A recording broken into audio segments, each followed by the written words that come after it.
Alejandrina siempre creyó que el secreto más grande de su marido se había ido a la tumba con él. Pero esa noche de 1954, cuando aquel extraño golpeó su puerta en medio de una noche de tormenta, sosteniendo una caja de madera, el pueblo entero se detuvo. ¿Sería ese joven el fruto de una traición prohibida? ¿O la prueba de que el marido de Alejandrina era en realidad un asesino? Lo que vas a descubrir hoy va a cambiar todo lo que piensas sobre la lealtad. Había una cierta hora de la tarde en que el sol golpeaba de frente la ventana de la cocina y Alejandrina Vargas cerraba los ojos por un instante, solo un instante, fingiendo que el olor a café tostado todavía era una promesa y no un recuerdo. Luego los abría y todo estaba ahí: la tetera gastada, la mesa con una pata coja calzada con un ladrillo, y los papeles del coronel doblados sobre el paño de cocina como si fueran una cosa cualquiera, como si no fueran su ruina en hoja doble. Tenía 42 años, viuda desde hacía 18 meses, dueña de un pedazo de tierra que el coronel Getulio Bravo ya consideraba suyo. La hacienda quedaba a 7 kilómetros del pueblo de San Cristóbal del Monte, en el estado de Oaxaca, y quien la viera desde lejos, desde arriba del camino de tierra roja que subía la colina, diría que era hermosa. Las matas de maíz formaban hileras casi perfectas, obra de Antonio, que tenía esmero para esas cosas. Había una huerta en el fondo, un mango viejo en el centro del patio y un gallinero de tablas que se empeñaba en no derrumbarse. Quien la viera de cerca, sin embargo, entendería que la belleza de ese lugar dependía de un esfuerzo constante, casi furioso, de una mujer sola contra el tiempo. Alejandrina no tenía hijos. Tenía las manos de quien trabajó desde los 12 años, un rosario de madera oscura que había pertenecido a su madre, y la certeza de que Antonio había sido un buen hombre. Esa certeza, en los últimos 18 meses, había empezado a resquebrajarse por los bordes. El coronel Getulio Bravo era el tipo de hombre que nunca necesitó levantar la voz para amenazar. Era gordo, de bigote espeso y sombrero de palma fina, y se movía por el pueblo como si la tierra le perteneciera antes incluso de que algún documento lo dijera. En San Cristóbal del Monte, prestaba dinero, compraba cosechas por la mitad del precio, patrocinaba la fiesta de Nuestra Señora y era padrino de al menos 12 niños bautizados en la última década. Pocos lo temían abiertamente, todos lo temían por dentro. 3 semanas atrás, había aparecido en la hacienda con un documento mecanografiado y una sonrisa que no llegaba a los ojos. Alejandrina había dicho, sentándose sin ser invitado, su marido era un hombre de bien, todos lo saben.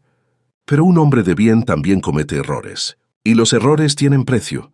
El documento listaba deudas de las que Alejandrina nunca había oído hablar.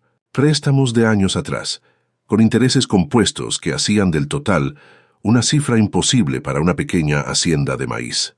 La suma equivalía exactamente al valor de las tierras. Alejandrina se había quedado de pie, de espaldas a la ventana, y había dicho que necesitaba ver eso con calma. «Puede verlo con calma», dijo el coronel, levantándose con esfuerzo, «pero no con demora». Después de que él se fue, Alejandrina estuvo sentada a la mesa durante 1 hora sin moverse. Luego tomó el rosario y fue hasta el cuarto, donde todavía había una foto de Antonio en el estante, él de traje el día de la boda, delgado, con ese modo de sonreír, con un solo lado de la boca, como si la alegría fuera una cosa que no quisiera gastar toda de una vez. «Antonio», dijo ella en voz baja, no añadió nada más. A veces el nombre de una persona ya es la pregunta entera. En las semanas siguientes, intentó encontrar alguna explicación para esas deudas. Consultó los cuadernos de contabilidad que Antonio había dejado. Él era meticuloso, registraba cada transacción con letra pequeña y fecha precisa. No había ninguna mención al coronel. No había ningún préstamo. Había, sin embargo, una laguna curiosa. En los últimos 5 años, Antonio retiraba una suma modesta, pero regular en efectivo, siempre a principios de mes, sin ninguna anotación de destino. Alejandrina lo había interpretado como gastos personales, pequeños secretos de marido, un vicio, una deuda de juego, quién sabe. Había decidido no investigar. Ahora se arrepentía de esa gentileza. El coronel volvió en la tarde de un miércoles. Esta vez no trajo documentos. Trajo solamente la frase, dicha de pasada, mientras miraba la huerta como si ya estuviera midiendo lo que plantaría allí. Su marido se llevó un secreto a la tumba, Alejandrina. Si usted no me entrega las tierras, ese secreto destruirá para siempre su memoria. Alejandrina no respondió. Se quedó mirando la espalda ancha del coronel mientras se alejaba por el camino de tierra, el sombrero de palma balanceándose con cada paso pesado. Esperó hasta que desapareció en la curva, luego fue hasta el mango, apoyó la espalda en el tronco y se quedó mirando el cielo hasta que aparecieron las primeras estrellas. Esa noche se arrodilló frente al pequeño oratorio que estaba en el pasillo, entre el cuarto y la cocina. Era un estante sencillo con una imagen de Nuestra Señora de Guadalupe, 2 candelabros de hojalata y el rosario de su madre. Alejandrina rezó sin prisa, con la frente apoyada en las manos juntas, hasta sentir que la rodilla derecha se le dormía en el piso de tierra apisonada. No pidió que las deudas desaparecieran. No pidió que el coronel se fuera. Pidió solamente una señal, cualquier cosa que mostrara que Antonio seguía siendo quien ella pensaba que era, que el suelo bajo sus pies todavía era real. Terminó la oración, sopló una de las velas, y se fue a dormir sin saber que, a 40 kilómetros de allí, un joven caminaba en medio de la tormenta con una caja de madera bajo el brazo y una carta que lo cambiaría todo. La tormenta llegó antes de la medianoche, sin la cortesía de las nubes que anuncian. Alejandrina se despertó con el ruido de las tejas golpeando y fue a cerrar la ventana del cuarto con la mano mojada por la lluvia que ya entraba. El relámpago iluminó el patio durante un segundo entero, y ella vio las matas de maíz dobladas por el viento como si estuvieran rezando. Volvió a la cama, pero no durmió. Escuchó la lluvia golpear el techo, con esa cadencia irregular que a veces suena como pasos. Por eso, cuando los pasos de verdad llegaron al corredor, tardó un momento en entender que eran reales. 3 golpes en la puerta, débiles, el tipo de golpe que da una persona cuando no está segura de querer ser escuchada. Alejandrina se quedó inmóvil por unos segundos, mujer sola, noche de tormenta, 7 kilómetros del pueblo. Había razones suficientes para no abrir, pero había también algo en esos golpes, un agotamiento en ellos, un peso, que no sonaba como amenaza. Tomó el candelabro encendido y fue hasta la puerta. ¿Quién es? Silencio. Luego una voz joven, ronca, casi apagada por la lluvia. Por favor. Solo eso. Por favor. Ella abrió la puerta. El joven tendría unos 20 y tantos años, quizás menos. Era difícil decirlo porque estaba empapado de la cabeza a los pies y tenía en el rostro esa palidez que produce el agotamiento, que envejece a cualquier persona. Tenía el cabello oscuro pegado a la frente, un corte en el mentón que todavía sangraba mezclado con la lluvia, y los brazos cruzados sobre el pecho como si protegiera algo allí. Cuando el relámpago iluminó su rostro, Alejandrina vio los ojos, castaños oscuros, con un modo de mirar que no supo identificar de inmediato. Un modo de pedir disculpas solo con la mirada. Me perdí en el camino, dijo él. Tuve una caída. Alejandrina se quedó mirándolo por un momento más largo de lo que sería educado. Había algo en el rostro del joven. Una línea de la nariz, quizás, o la forma de los labios. Algo que tiraba de un hilo de memoria sin dejarla llegar al final. Pase, dijo ella. Él entró con cuidado, como quien no quiere mojar el piso de otra persona, aunque ya era demasiado tarde para eso. Alejandrina vio entonces lo que él protegía con los brazos cruzados. Una caja de madera oscura, pequeña, del tamaño de una caja de zapatos, con una cerradura de metal oxidado. No la soltó ni para quitarse la chaqueta empapada. «Siéntese aquí», dijo Alejandrina, acercando la silla más próxima a la estufa todavía tibia. Él se sentó, apoyó la caja sobre las rodillas, los 2 puños sobre la tapa y cerró los ojos. Por un instante Alejandrina pensó que se iba a quedar dormido ahí mismo, con la ropa mojada. Luego abrió los ojos y dijo, «Gracias, señora. ¿Quiere agua? ¿Algo de comer?» «Agua». Alejandrina fue a buscarla. Cuando volvió, el joven tenía la cabeza inclinada hacia un lado y respiraba lentamente. Ella colocó el vaso en su mano, y él bebió sin levantar la cabeza, como alguien que no tiene fuerzas ni para ser agradecido del modo correcto. Luego el vaso se le resbaló de los dedos. Alejandrina lo agarró antes de que cayera, y el joven estaba desmayado. Lo llevó hasta el banco ancho de la cocina con más fuerza de la que esperaba tener. Le puso una manta vieja encima. Dejó la caja de madera en sus brazos porque, incluso inconsciente, los dedos de él no la soltaban. Se quedó mirando el rostro dormido durante un tiempo que no supo medir. La línea de la nariz, la forma de los labios. Sabía que conocía ese rostro. Conocía alguna parte de él. Intentó ordenar la memoria, pero la memoria es terca. Deja el fragmento ahí, visible, y rechaza el resto. Alejandrina fue hasta el oratorio. Miró la imagen de Nuestra Señora por un momento. Luego volvió a la cocina y revisó si la herida en el mentón del joven había dejado de sangrar. Había parado. Tomó la tetera, preparó un té de toronjil y se quedó sentada a la mesa del otro lado, velando ese sueño pesado de quien caminó demasiado lejos para llegar a donde llegó. De madrugada, cuando el joven dormía profundamente y la tormenta había menguado hasta convertirse en una lluvia fina, Alejandrina notó que la caja de madera tenía la tapa levemente desalineada. La cerradura estaba abierta. El joven debía haberla abierto antes y no la había cerrado bien. Ella no tenía intención de tocarla. Se quedó mirando la caja durante un tiempo considerable. Luego, despacio, con 2 dedos, levantó la tapa lo suficiente para ver. Dentro había papeles doblados, un sobre amarillento y debajo de todo, protegida por un paño doblado, una fotografía. Alejandrina sacó la fotografía con cuidado. Era una foto en blanco y negro desvanecida en los bordes. Había un hombre y un niño en una acera que ella no reconocía. El hombre era mayor, de espaldas ligeramente de lado a la cámara, pero con el perfil suficiente para ser inconfundible. Era Antonio, el niño. Un muchacho de quizás 8 años, de pantalón corto y camisa de botones, mirando a la cámara con esa seriedad particular que tienen ciertos niños. El niño tenía una línea de nariz, una forma de labios que Alejandrina conocía ese rostro. Estaba durmiendo en el banco de su cocina. Ella se quedó sosteniendo la fotografía hasta que el día empezó a clarear. La noticia llegó al pueblo antes del almuerzo, como llegan todas las noticias en los lugares pequeños, por la boca de quien pasó por el camino a la hora justa. Un niño que llevaba leche a la tienda vio humo saliendo de la chimenea de la hacienda de Alejandrina, más temprano de lo habitual, y un caballo amarrado en el poste que no era de ella. Se lo contó a su madre. La madre se lo contó a la vecina.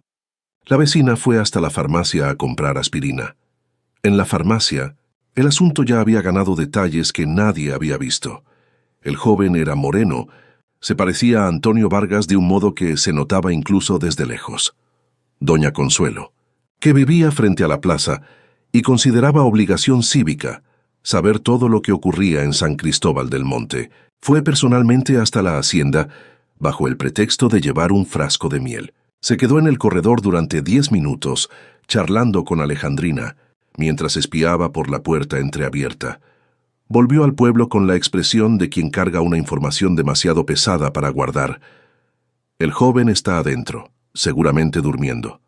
No le vi bien el rostro, pero Alejandrina estaba nerviosa. Ese modo de ponerse a ordenar las cosas sin necesidad de ordenarlas. Para el final del día, la interpretación estaba consolidada. Hugo, el nombre ya había circulado, nadie sabía de dónde vino, pero los nombres siempre llegan antes que las personas en los pueblos pequeños. Era hijo de Antonio Vargas, con una mujer de fuera. Había venido a reclamar su parte de la herencia, o dependiendo de quién lo contara. Había venido porque su madre había muerto, y él no tenía a dónde ir. En ninguna versión, Antonio quedaba bien. Alejandrina se enteró de los chismes por la tarde. La joven que ayudaba en la cosecha los viernes apareció con el recado disfrazado de conversación. Esa forma torcida que tiene la gente de dar malas noticias creyendo que está siendo gentil. Alejandrina escuchó sin cambiar la expresión. Agradeció. Esperó a que la joven se fuera. Luego fue hasta la cocina donde Hugo estaba sentado a la mesa, con las manos alrededor de un vaso de café. Visiblemente mejor que la noche anterior, pero todavía con ese aire de quien no ha terminado de posarse en el lugar donde está. Ella se quedó de pie, del otro lado de la mesa. Lo miró con esa seriedad de quien ha acumulado horas de silencio con una fotografía en la mano y ha llegado a conclusiones que duelen. «¿Quién es usted?», dijo ella. La voz salió más seca de lo que planeó. «¿Por qué tiene una foto de mi marido? ¿Qué vino a robarle a una mujer que ya no tiene nada? Hugo levantó los ojos. No pareció ofendido. Pareció, al contrario, como si hubiera esperado esa pregunta desde que llegó, como si la hubiera ensayado en respuesta durante todo el camino hasta allí. No vine a robar nada. Señora, entonces, ¿qué vino a hacer? Miró la caja de madera, que ahora estaba a su lado, cerrada. Vine a traer algo que era suyo desde el principio, solo que yo necesitaba entender primero si era seguro, si el coronel ya había llegado aquí antes que yo. Alejandrina sintió un apretón en el pecho al escuchar ese nombre. ¿Usted conoce al coronel Getulio? Lo conozco, dijo Hugo, desde que tenía 6 años. Ella jaló la silla y se sentó. Lo miró de cerca, con esa atención detallada que reservaba para entender las cosas que importaban. La línea de la nariz, la forma de los labios. Intentó encontrar a Antonio en ese rostro y no lo encontró. Lo que encontró fue otra cosa, una presencia que no sabía nombrar. «Vamos a hablar», dijo ella, «pero primero me va a explicar esa foto». Hugo no respondió de inmediato. Colocó las manos sobre la caja. Pareció estar sopesando algo internamente, decidiendo hasta dónde iba, o quizás decidiendo cómo empezar. «Su memoria de él», dijo finalmente. «Sé que está amenazada, y sé lo que el coronel le dijo. Vine exactamente por eso». Alejandrina no dijo nada. Esperó. Pero hay cosas que necesito mostrarle antes de explicar todo. Cosas que Antonio escribió. Cosas que él dejó para que alguien se las trajera, en caso de que él no pudiera hacerlo solo. Hizo una pausa. Luego la miró con esos ojos castaños oscuros que pedían disculpas sin palabras. Él sabía que estaba enfermando, señora. Lo planeó, solo que no imaginó que yo iba a demorar tanto en llegar. Alejandrina se quedó mirándolo durante un buen rato. Afuera, un gallo cantó fuera de hora, y el sonido resonó en el silencio de la tarde de un modo que pareció un comentario sobre todo aquello. Ella se levantó, fue hasta la estufa, y dijo sin darse la vuelta: «¿Va a comer algo antes de contarme cualquier historia?» «No quiero escuchar nada importante de un hombre que no ha cenado». Era su manera de decir que lo escucharía. Era su manera de decir que todavía no había decidido nada. Hugo dijo: «Gracias, señora», y se quedó callado, y el silencio entre los dos tenía una textura extraña, como el aire después de una tormenta que no ha terminado del todo, que solo desplazó el peso hacia otra parte del cielo.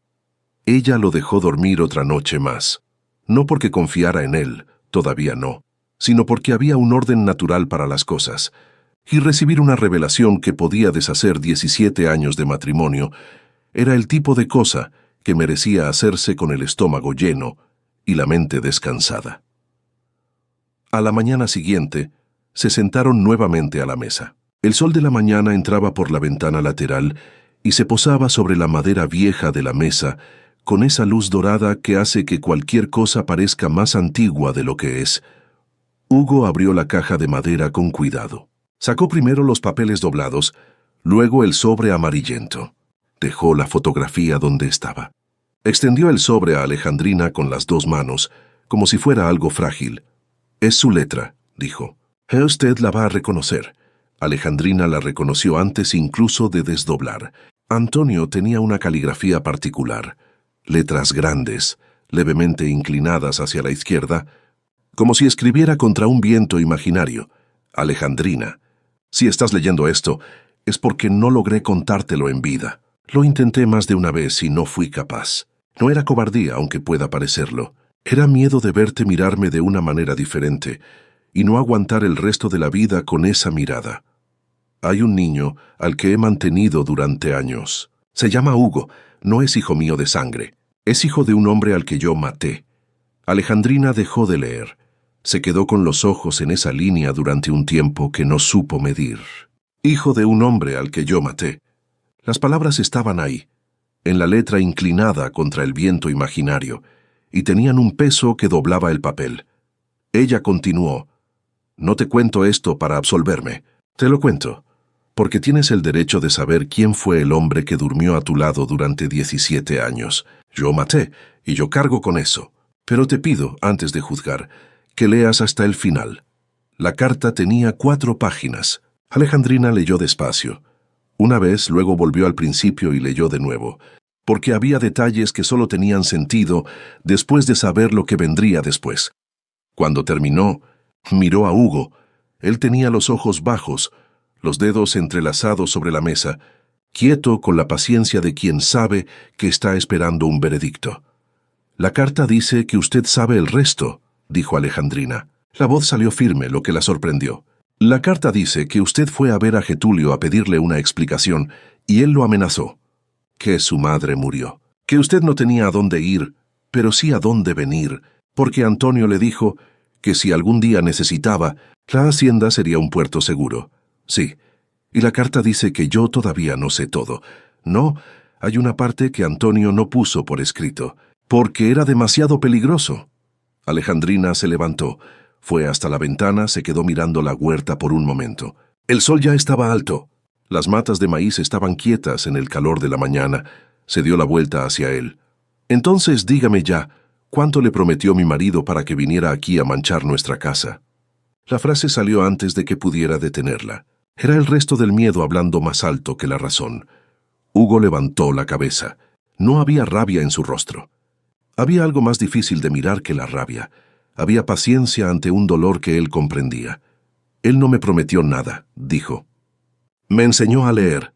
Me mandó dinero todos los meses desde que mi padre murió. Pagó el tiempo que mi madre estuvo enferma. Y me dijo una cosa que nunca olvidé». «¿Qué cosa?» «Que un día yo entendería por qué hizo lo que hizo, y que cuando ese día llegara, yo necesitaría ir hasta usted y contárselo, porque usted merecía la verdad, porque usted es la razón por la que todo ocurrió». Alejandrina se quedó mirándolo. «No soy quien usted cree, señora», dijo Hugo. Tenía lágrimas en el borde de los ojos, pero la voz estaba firme. «El coronel Getulio sabe que estoy aquí. Sabe que tengo la caja, y si aparece antes de que yo termine de contarle...» Se detuvo. Miró hacia la ventana. «Entonces termine de una vez», dijo Alejandrina. «Antes de continuar necesito saber, ¿desde qué ciudad y desde qué país estás escuchando esta historia? Cuéntame aquí, porque historias como la de Alejandrina llegan lejos, llegan a México, a Cuba, a España, a Colombia, a todo lugar donde alguien alguna vez amó a una persona que guardó un secreto para proteger a quien amaba. Si esta historia está tocando tu corazón, dale like ahora y suscríbete al canal. Continuamos». Hugo se quedó en silencio por un momento, no por titubeo, sino por la forma en que la gente guarda silencio cuando está organizando una historia que ha cargado por demasiado tiempo y que, ahora que es el momento de contarla, necesita ser contada en el orden correcto. «Mi padre se llamaba Clemente Ruiz», comenzó. «Trabajaba para el coronel Getulio desde antes de que yo naciera. Yo era un buen hombre. Yo crecí sabiéndolo, porque mi madre me lo contó cuando yo tenía la edad suficiente para entender. Era un matón. Hacía el trabajo sucio que el coronel necesitaba que alguien hiciera sin que el nombre del coronel apareciera». Alejandrina se quedó de pie, de espaldas a la pared, escuchando sin moverse. Una noche de 1941, el coronel mandó a mi padre hasta su hacienda. Antonio estaba en el pueblo. Había ido a resolver un asunto de pago con el almacén, algo que normalmente le llevaba toda la noche, y mi padre vino aquí mientras usted estaba sola. Alejandrina no dijo nada, pero Hugo lo vio.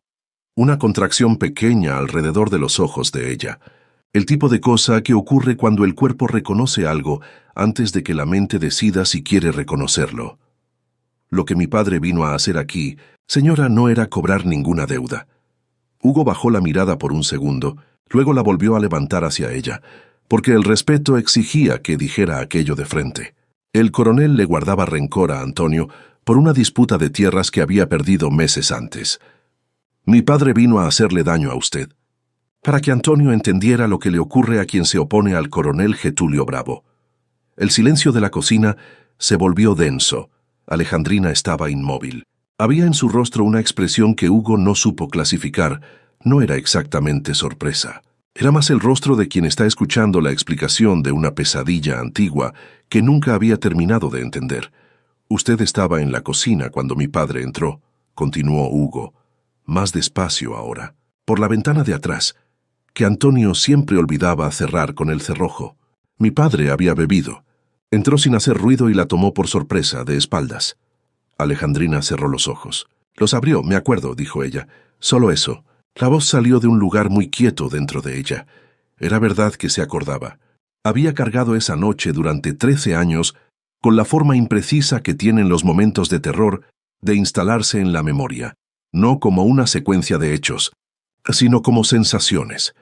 El olor a aguardiente y cuero, el ruido de los pasos pesados sobre las tablas, la mano grande que agarró su hombro y la giró por la fuerza, el grito que salió de su garganta antes de que ella entendiera que estaba gritando. Después la confusión, el ruido de una pelea a voces, el sonido de algo pesado cayendo al piso del corredor, y luego Antonio, de rodillas frente a ella, sosteniendo su rostro con las dos manos, preguntando si estaba bien, si se había lastimado, con esa mirada que ella nunca le había visto antes ni después, una mirada que mezclaba alivio y desesperación de un modo que ella no supo leer en ese momento. Lo que Alejandrina no sabía, lo que nunca había sabido, lo que Antonio había construido a su alrededor como una pared invisible, era lo que había ocurrido en el corredor mientras ella estaba caída en el piso de la cocina, aturdida y con las manos temblando. Antonio le había dicho que el hombre había huido, que había llegado a tiempo, que todo estaba bien.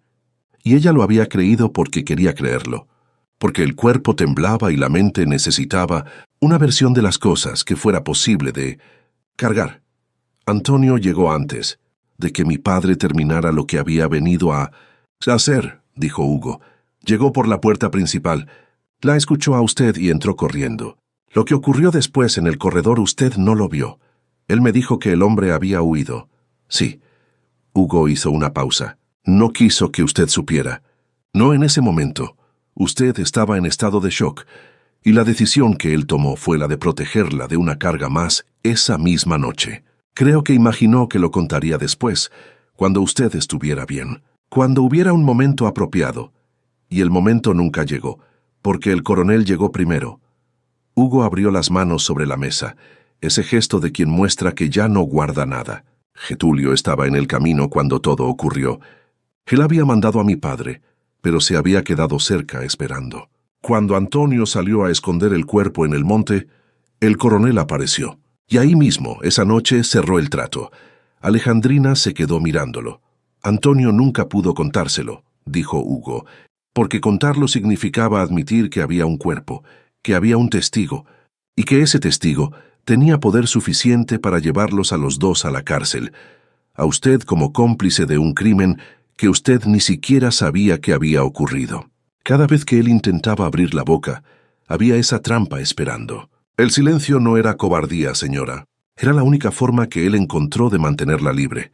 Alejandrina, dijo Hugo, y era la primera vez que usaba su nombre sin el señora, y sonó extraño y correcto al mismo tiempo. Yo no soy hijo de Antonio. Soy hijo del hombre que intentó hacerle daño a usted esa noche. Antonio le salvó la vida, y después pasó el resto de sus días pagando el silencio de Getulio para que usted nunca necesitara saber ni del crimen ni del peligro que había corrido. Cargo con las dos cosas solo. Por usted. Alejandrina se quedó mirando la fotografía que todavía estaba sobre la mesa. Antonio y el niño de 8 años en una acera desconocida. Esa sonrisa de un solo lado, como si la alegría fuera una cosa que no quisiera gastar toda de una vez. Ella entendió. La laguna en los cuadernos.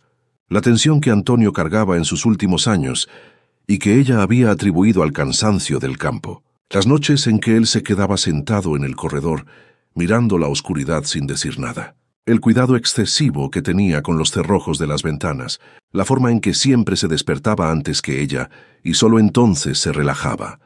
Había pasado 13 años con miedo de que alguien apareciera, con miedo de que el coronel cambiara de opinión, con miedo de que ella descubriera y lo mirara de manera diferente, con miedo, sobre todo, de que ella supiera cuánto había estado en peligro esa noche, porque saber el peligro que se corrió puede ser tan perturbador como haberlo vivido. Había mantenido a Hugo por remordimiento, sí, pero había también algo más. Era su manera de decir que el niño no era culpable de su padre, que el ciclo de violencia podía detenerse ahí, que un muchacho sin familia merecía tener a alguien que velara por él. Era el tipo de cosa que Antonio hacía sin anunciar, bien o mal, con acierto o con error, Él actuaba y cargaba las consecuencias en silencio. Alejandrina estaba a punto de decir algo cuando Hugo giró la cabeza hacia la ventana. «Señora», dijo él, muy quedamente. Alejandrina siguió su mirada. En la ventana lateral, desde afuera, había una silueta grande, con sombrero de palma fina. El coronel Getulio Bravo estaba ahí parado, mirando hacia adentro de la cocina. Cuando se dio cuenta de que lo habían visto, sonrió, esa sonrisa que no llegaba a los ojos, y levantó la escopeta que sostenía con una sola mano, casual, como quien apunta a un pájaro. «Hablaron demasiado», dijo él a través del vidrio. Alejandrina reaccionó antes de que el miedo terminara de instalarse. Empujó a Hugo por el brazo, y los dos se agacharon al mismo tiempo que el coronel se apartaba de la ventana. No para disparar. Todavía no, sino para ir hasta la puerta, que estaba cerrada pero no con llave. «La caja», dijo Alejandrina en voz baja. Hugo ya la tenía bajo el brazo. Estaban agachados detrás de la mesa, y Alejandrina estaba calculando la puerta principal, el coronel, la ventana de la cocina demasiado alta, el fondo de la casa, la huerta, campo abierto. Ninguna buena opción. La puerta principal se sacudió una vez, dos. Luego vinieron los golpes pesados, sin urgencia. El tipo de golpe de quien sabe que va a entrar de todos modos y está siendo didáctico. «Abre esa puerta, Alejandrina. Manda al muchacho afuera con la caja y resolvemos esto en paz». Alejandrina no respondió. Estaba mirando el piso de la cocina, la argolla de hierro que llevaba tanto tiempo recostada contra la pared que ella había olvidado para qué servía. El sótano. Antonio había construido un sótano pequeño en los primeros años de la hacienda, antes de que tuvieran dinero para un granero decente, que era húmedo y bajo, y hacía años que no guardaba nada más que herramientas viejas y unos cuantos sacos de cal. Alejandrina rara vez lo abría, pero había algo más ahí abajo. Lo había olvidado, pero ahora lo recordaba con esa precisión que el peligro tiene de desenterrar memorias. En los últimos meses de vida de Antonio, él había pasado 2 tardes allá abajo. Ella le había preguntado qué estaba haciendo. Él había respondido ordenando las herramientas. Ella lo había creído porque había cosas en las que era más fácil creer. «Aquí», le dijo a Hugo, señalando la argolla. Él entendió sin más explicación. Jalaron la madera pesada juntos, rechinaba, y resistía como algo que no quiere ser abierto, mientras el coronel seguía golpeando la puerta, principal con creciente impaciencia. El olor a tierra húmeda subió por la apertura. Alejandrina tomó el candelabro del estante más cercano, lo encendió con el encendedor que estaba junto a la estufa, y bajaron los 5 escalones de madera podrida hacia el interior oscuro. No supo bien en qué momento llegó el olor a humo. Quizás el coronel había empezado antes de que ellos entraran al sótano. Una antorcha en el techo de paja del gallinero que estaba pegado a la pared lateral de la casa, calculando que el fuego se extendería a la construcción principal. O quizás había esperado ver moverse la argolla y entendido a dónde iban, decidiendo bloquear la salida desde arriba. El hecho es que, cuando Alejandrina levantó el candelabro para iluminar el sótano, había una franja de humo entrando por las rendijas sobre la escalera. «No va a tardar», dijo Hugo, mirando hacia arriba. «Entonces vamos rápido». Alejandrina recorrió el sótano con la luz. Herramientas alineadas, un hacha, azadones, 2 sacos de cal. Y en el rincón más profundo, donde la pared de piedra encontraba el suelo de tierra, una lata de galletas victoriana, de esas con tapa a presión, que había pertenecido a la madre de Antonio. Alejandrina tomó la lata. La abrió. Dentro había un cuaderno de pasta negra delgado con las páginas amarillentas por el tiempo y la humedad pero legibles. Y sobre el cuaderno, un sobre sellado con cera roja con la huella del pulgar de Antonio, esa forma que él usaba a veces cuando quería que algo pareciera oficial. «¿Qué es eso?», preguntó Hugo. «Todavía no sé». Ella metió la lata bajo el brazo, pero Antonio no bajó aquí 2 tardes para ordenar herramientas. El humo era más denso ahora. Encima de ellos, escucharon el ruido del fuego prendiéndose en la madera del corredor, ese chasquido seco y apresurado que hace el fuego cuando encuentra material viejo y dispuesto a arder. La puerta principal estaba bloqueada por el fuego y por el coronel. La ventana de la cocina era demasiado alta, y la escalera del sótano llevaba de vuelta a una cocina que empezaba a llenarse de humo. Hugo miró la pared de piedra al fondo del sótano. Había una ranura allá abajo, casi al nivel del suelo, cubierta por una tabla suelta, esa salida de ventilación que las construcciones antiguas hacían para evitar el moho. Estrecha, para que un adulto pasara cómodamente, pero no imposible. ¿Puede usted?, preguntó él. Alejandrina miró la ranura. Tenía 42 años y había estado de rodillas en suelos duros toda su vida. «Pase la caja primero», dijo ella. Salieron por el fondo, se arrastraron por el suelo hasta la huerta, entre las matas de tomate. El fuego ya había consumido completamente el gallinero y empezaba a trepar por la pared lateral de la casa. Del otro lado, escucharon al coronel insultando. Había esperado por la puerta principal y no había nadie saliendo por allí.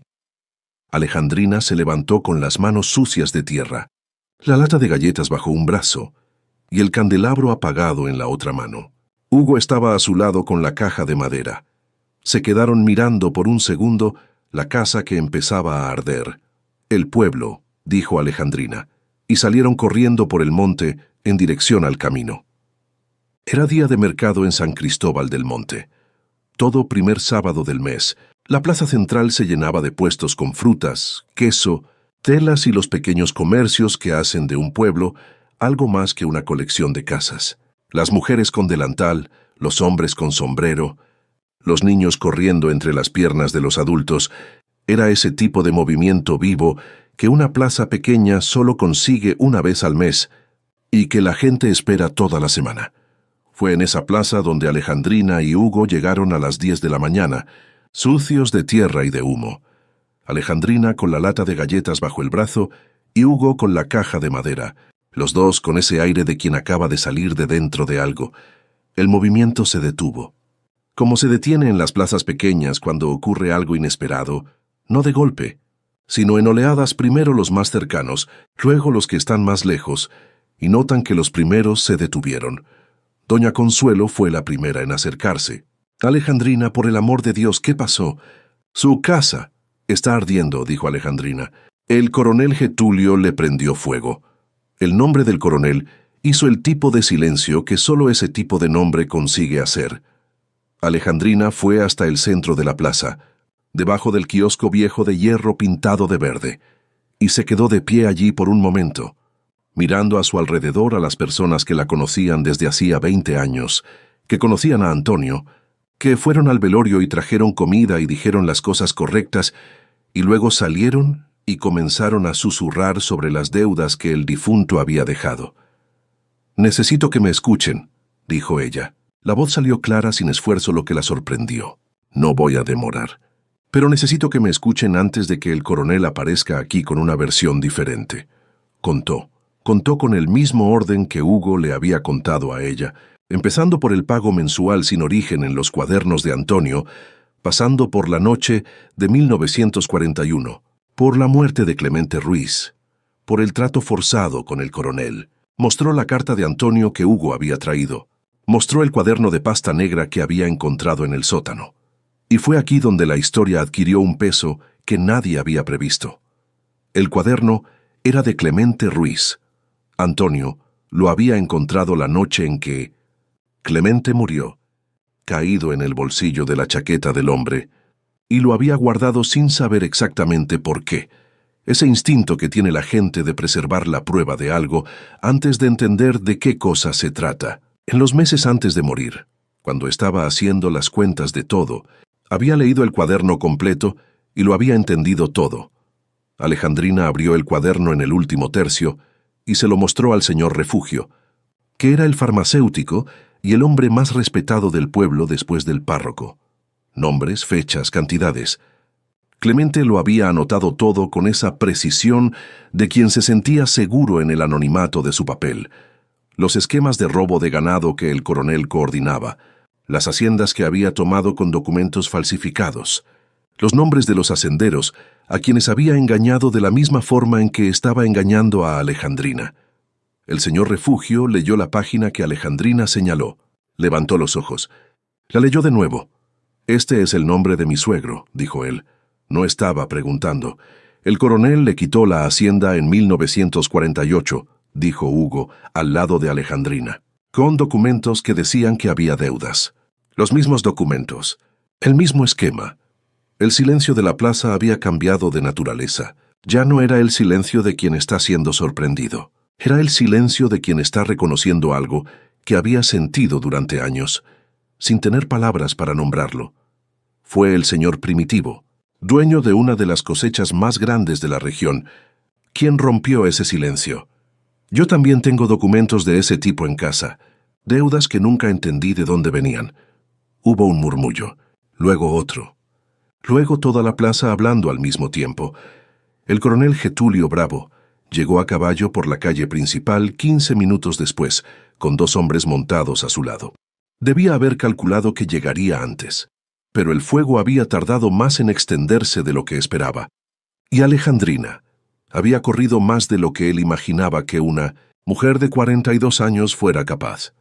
Detuvo el caballo en el borde de la plaza y miró a esa multitud reunida alrededor del kiosco, con la expresión de quien llega a una fiesta sin haber sido invitado, y aún así intenta aparentar que era allí a donde iba. Alejandrina, dijo él con la sonrisa, que está causando un alboroto donde no hace falta. Hugo, dijo Alejandrina sin mirar al coronel, dígale. Hugo se volvió hacia el coronel. El diario de Clemente Ruiz, dijo él. Tiene los nombres de todos los hacenderos que usted engañó, todos los esquemas, todas las fechas, y tiene el relato de la noche en que usted mandó a mi padre hasta la hacienda de Alejandrina y se quedó en el camino esperando. Todo está escrito de puño y letra del propio Clemente. La sonrisa del coronel permaneció en su rostro 2 segundos más de lo debido. Luego desapareció. Jaló las riendas del caballo e intentó darse la vuelta. Pero el señor Primitivo se había colocado en la salida de la calle, y había otros hombres a su lado, y la expresión de ellos era la expresión de quien se cansó de aguantar algo durante demasiado tiempo. El coronel Getulio Bravo fue detenido esa tarde por un delegado de otra jurisdicción que estaba en la región por casualidad, o quizás no por casualidad, que hay cosas que llegan en el momento justo sin que nadie entienda bien por qué. Se lo llevaron sin que pudiera decir más que media frase de amenaza, que quedó suspendida en el aire de la plaza y se deshizo sin que nadie la completara. La casa no había perdido las paredes. El fuego había consumido el corredor, parte del techo de la cocina y el gallinero completo, pero las paredes de adobe habían resistido con esa terquedad que tiene el barro cocido de no rendirse fácilmente al fuego. El mango en el centro del patio estaba intacto. Las matas de maíz también. En los 3 meses que siguieron, los vecinos de San Cristóbal del Monte fueron apareciendo uno a uno, o en grupos, trayendo tablas y tejas y jornadas de trabajo. Era ese tipo de solidaridad que los pueblos guardan para cuando la injusticia se vuelve demasiado grande para ser ignorada. El señor Primitivo trajo a 2 hombres de su campo durante una semana entera. Doña Consuelo apareció con comida suficiente para alimentar a un equipo de construcción durante 2 días. El párroco vino a bendecir la casa reconstruida y se quedó después para tomar café, lo que significaba que el asunto había sido tratado con la seriedad que merecía. La escritura de las tierras volvió al nombre de Alejandrina en el registro civil. El notario, que había autenticado los documentos falsos del coronel a cambio de una buena comisión, fue procesado junto con él. Las deudas fueron anuladas. Había cierto trámite burocrático de por medio, algún papel que requería más papel, pero el fondo del asunto estaba resuelto. Alejandrina no habló mucho de eso. Había en su temperamento una tendencia a tratar la resolución de las cosas con más silencio del que la crisis había exigido, como si el ruido perteneciera al problema y el silencio perteneciera a la solución. Hugo se quedó. No hubo un momento específico en que eso se decidió. Fue quedándose por el techo, luego por la cosecha de maíz que se acercaba, luego porque Alejandrina había dicho de pasada que había trabajo de sobra para 2 pares de manos, y él había respondido que sabía trabajar. Al cabo de un mes, sus pertenencias, que eran pocas, estaban en el cuarto que había sido de bodega, ahora con una ventana nueva que dejaba entrar el sol de la mañana. Era bueno con la tierra. Tenía ese modo callado de observar antes de hacer, que es el modo de quien aprendió que las cosas no se explican solas. Aprendía rápido. No hacía preguntas innecesarias. Se despertaba antes del amanecer. Alejandrina observó todo eso sin comentarlo. Había entre los dos una distancia respetuosa, que ninguno intentó acortar a las apuradas, porque ambos sabían que había mucho entre ellos que necesitaba tiempo para asentarse, como la tierra después de la lluvia. Una tarde de octubre, cuando el maíz ya estaba cosechado y ensacado, y el patio estaba barrido, y la luz de la tarde era esa luz que hace que todo parezca detenido, Alejandrina fue al cuarto y tomó la caja de madera. Había algunos papeles que todavía no había examinado con cuidado. Había atendido lo más urgente y dejado el resto para después, que era como ella siempre había tratado las cosas que dolían. Abrió la caja, sacó los papeles, el sobre de la carta de Antonio, la fotografía. Se quedó mirando la fotografía por un momento. Antonio y el niño de 8 años, esa sonrisa de un solo lado, esa seriedad de niño que no sabe que lo están fotografiando. Entonces notó, había, en el fondo de la caja, una protuberancia que no había advertido antes. El forro de madera del fondo era levemente más alto de lo que debería ser. Alejandrina pasó los dedos por los bordes y encontró en el ángulo derecho una pequeña lengüeta disimulada en la madera. Un compartimento falso. Dentro había un billete doblado en 4. El papel era más nuevo que los demás. Antonio lo había puesto allí cerca del final, cuando el resto ya estaba planeado. La letra era la misma, inclinada contra el viento imaginario, pero más pequeña, como si estuviera guardando fuerzas. Alejandrina. La verdad siempre florece en el momento justo. Yo siempre estaré cuidándote. Alejandrina se quedó sentada con el billete durante un buen rato. No lloró, no en ese momento. El llanto había llegado en otros momentos, sola, en los días después de la plaza, cuando la agresión del presente había pasado y la nostalgia había encontrado espacio para volver. Ahora había otra cosa en su lugar, algo que no era exactamente paz, porque la paz supone ausencia de peso, y el peso de 17 años de matrimonio con un hombre que había cargado ese secreto nunca sería liviano. Era más que paz, era claridad. Dobló el billete y lo volvió a colocar en el compartimento falso. Cerró la caja. Se levantó y fue hasta el corredor, donde el atardecer estaba pintando el horizonte con esos colores que el México rural conoce bien: naranja, ocre, un hilo de violeta en el borde del cielo. Hugo estaba en el patio, barriendo. Levantó la cabeza cuando la escuchó en el corredor, esa mirada de verificar si hay algo que necesite hacerse. «Ya puede parar por hoy», dijo Alejandrina. Él apoyó la escoba en el tronco del mango y se acercó a los escalones del corredor. Se quedó de pie allí, mirando el mismo atardecer, y por un momento ninguno de los dos dijo nada. «Antonio me contó una cosa», dijo Hugo finalmente, sin apartar los ojos del horizonte. Dijo que el error más grande que uno comete es creer que proteger a alguien significa ocultarle la verdad, que la verdad, por más pesada que sea, es el único suelo firme. ¿Eso dijo él? Sí. Yo tendría unos 16 años. En ese momento no lo entendí del todo. ¿Y ahora? Hugo guardó silencio por un momento. Ahora entiendo que estaba hablando de usted. Que eso era lo que él lamentaba, no haber podido decírselo. Alejandrina miró el horizonte. El naranja había cedido al ocre, y el ocre estaba cediendo al violeta. «Quédese aquí», dijo ella. No era una pregunta. Era más una constatación que había madurado durante 3 meses, y finalmente había encontrado las palabras. «La tierra necesita 2 personas. Y creo que usted ya lo sabe tan bien como yo». Hugo asintió. «Una sola vez». Ese modo de dar la razón a quien no necesita más palabras, porque las palabras correctas ya fueron dichas. Se quedaron en el corredor hasta que el sol desapareció por completo y el cielo quedó de un azul oscuro y limpio, con las primeras estrellas apareciendo una a una, con esa paciencia que tienen los astros de no necesitar anunciar su llegada. En la huerta, las matas de tomate y de col estaban quietas al final del día. Las matas de maíz en el cerro de atrás eran hileras oscuras contra el cielo. El mango en el centro del patio tenía una hoja nueva que había brotado esa semana. Alejandrina lo había notado por la mañana, pero no lo había comentado. Porque hay cosas que no necesitan comentario para ser importantes. La caja de madera estaba sobre la mesa de la cocina. con el compartimento falso y el billete adentro.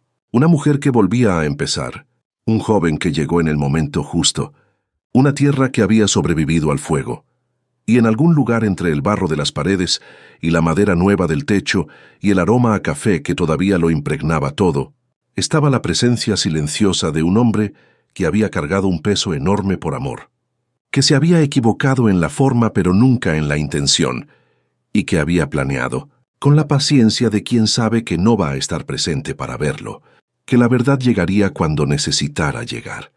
La verdad había llegado, y la vida, con esa terquedad que tiene la vida, había continuado.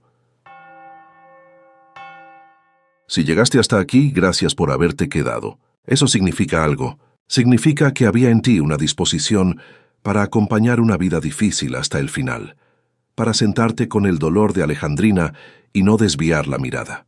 No todos son capaces de hacer eso. Entonces quiero hablarte directo, antes de que sigas hacia el próximo momento de tu día.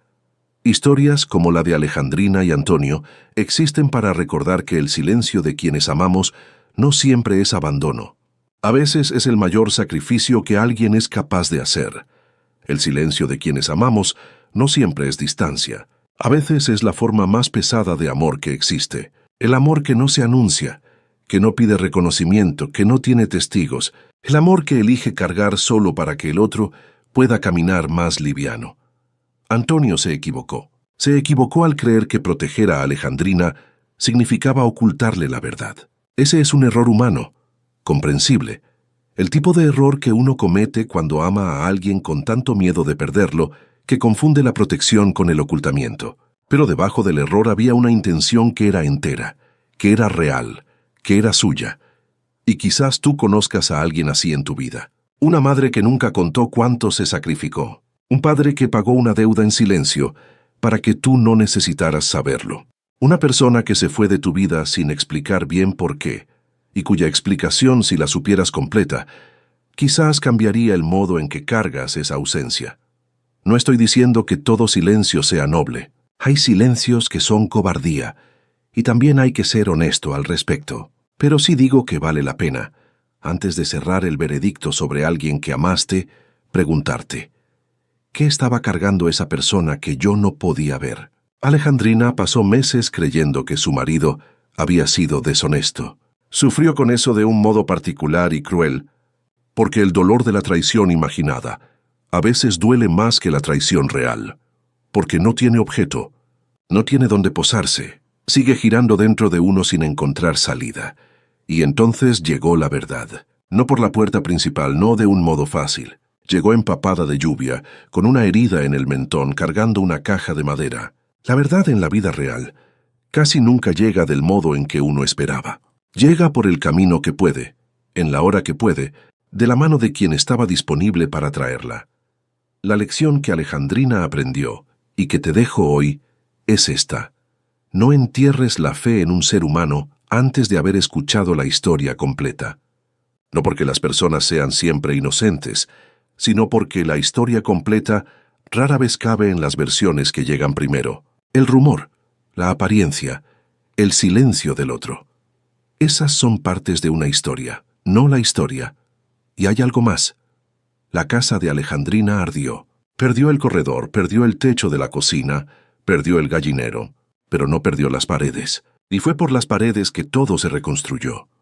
Quizás tú también estés en un momento en que parece que todo está ardiendo. La relación, el proyecto, la confianza en alguien, la imagen que tenías de ti mismo. Y la tentación en esos momentos es creer que, porque el fuego llegó, no quedó nada. Pero presta atención a las paredes. Casi siempre queda algo. Una pared, una raíz, un mango en el centro del patio al que el fuego no alcanzó.